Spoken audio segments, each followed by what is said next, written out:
Delalamin delalamin, bana ne yaptın söyle.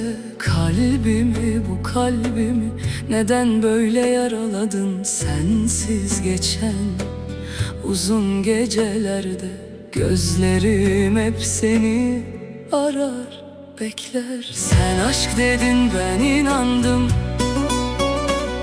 Sen gittin, ben burada kaldım. Adın hala dudaklarımda, sesin hala